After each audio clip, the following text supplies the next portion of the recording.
John 2. On the third day a wedding took place at Cana in Galilee.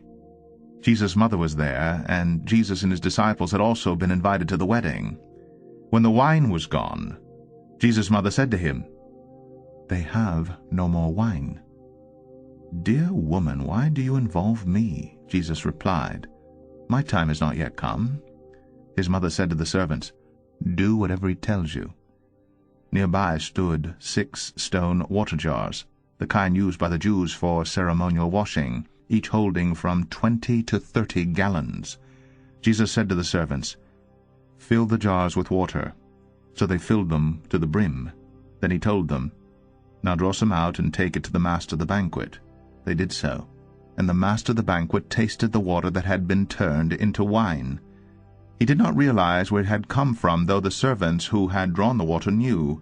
Then he called the bridegroom aside and said, "Everyone brings out the choice wine first, and then the cheaper wine after the guests have had too much to drink. But you have saved the best till now."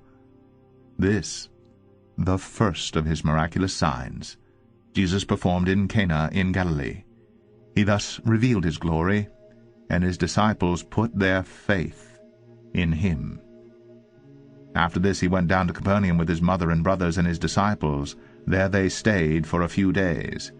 When it was almost time for the Jewish Passover, Jesus went up to Jerusalem. In the temple courts he found men selling cattle, sheep, and doves, and others sitting at tables exchanging money.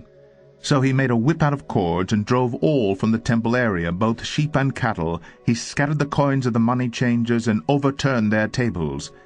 To those who sold doves he said, "Get these out of here. How dare you turn my Father's house into a market?"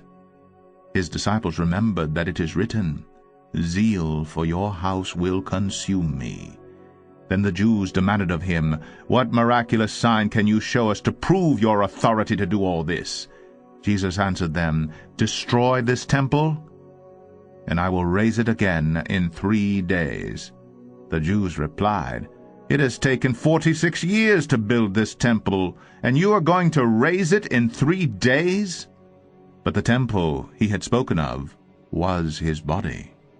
After he was raised from the dead, his disciples recalled what he had said. Then they believed the Scripture and the words that Jesus had spoken. Now while he was in Jerusalem at the Passover feast, many people saw the miraculous signs he was doing and believed in his name.